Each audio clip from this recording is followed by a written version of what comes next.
Iran और Israel की तनातनी के बीच मिडिल ईस्ट में एक बार फिर तनाव बढ़ गया है। हमास चीफ इस्माइल हानिया की हत्या के बाद हिजबुल्लाह ने इजराइल पर आज बड़े स्तर पर हमला बोल दिया।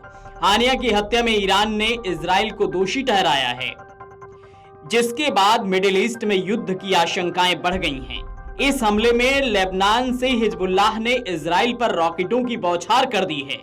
हिजबुल्लाह ने इस हमले को फलस्तीन के लोगों के समर्थन, हमास लीडर की हत्या और इजराइल के हमले में 17 वर्षीय बच्चे की मौत का बदला बताया है। हिजबुल्लाह के इस हमले का इजराइल पर कुछ खास असर नहीं हुआ है। इजराइल के एयर डिफेंस सिस्टम आयरन डोम ने सभी रॉकेटों को हवा में ही मार गिराया। आयरन डोम ने गैलिली, पैनहैंडल, इजराइल और लेबनान के बीच का क्षेत्र के ऊपर हवा में कई रॉकेट उड़ा दिए। इजराइल की मदद के लिए अमेरिका भी आ गया है। अमेरिका ने इस क्षेत्र में युद्धपोत और लड़ाकू विमान भेज दिए हैं।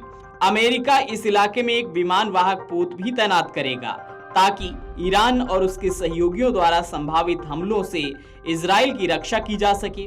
इसी बीच पश्चिमी सरकारों ने अपने नागरिकों से लेबनान जल्द से जल्द छोड़ने का निर्देश दिया है। बता दें कि तेहरान में हमास नेता इस्माइल हानिया की हत्या के बाद ईरान ने बदला लेने की कसम खाई है। शनिवार को फिर से इजराइल ने हिजबुल्लाह पर हमला किया था। इस हमले में कई लोगों की मौत हुई थी। इसी बीच मिडिल ईस्ट में बढ़ते तनाव के बीच Bharat, America, Britain, France, Poland और अन्य देशों ने इजराइल और मिडिल ईस्ट में रह रहे अपने नागरिकों के लिए एडवाइजरी जारी कर दी है। इसके बाद से इजराइल लगातार लेबनान में हिजबुल्लाह के ठिकानों को निशाना बना रहा है।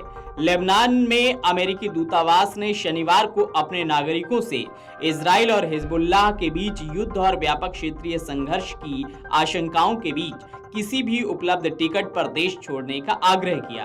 ब्रिटेन सरकार ने भी लेबनान में अपने नागरिकों से तुरंत देश छोड़ने का आग्रह किया है।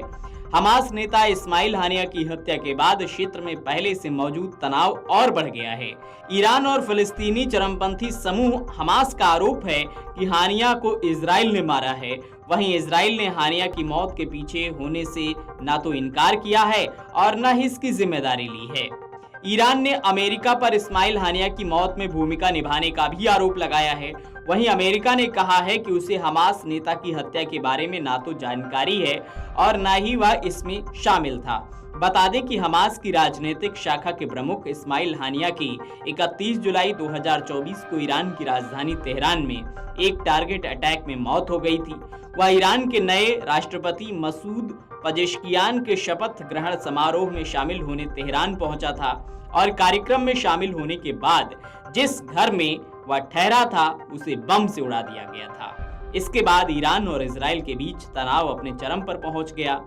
अमेरिका ने कहा कि वह अपने कर्मियों की सुरक्षा और इजराइल की रक्षा के लिए मध्य पूर्व में अपनी सैन्य उपस्थिति बढ़ा रहा है। यानी कि मिडिल ईस्ट में अब तनाव पहले से ज्यादा बढ़ गया है। Video desk अमरउजाला.com।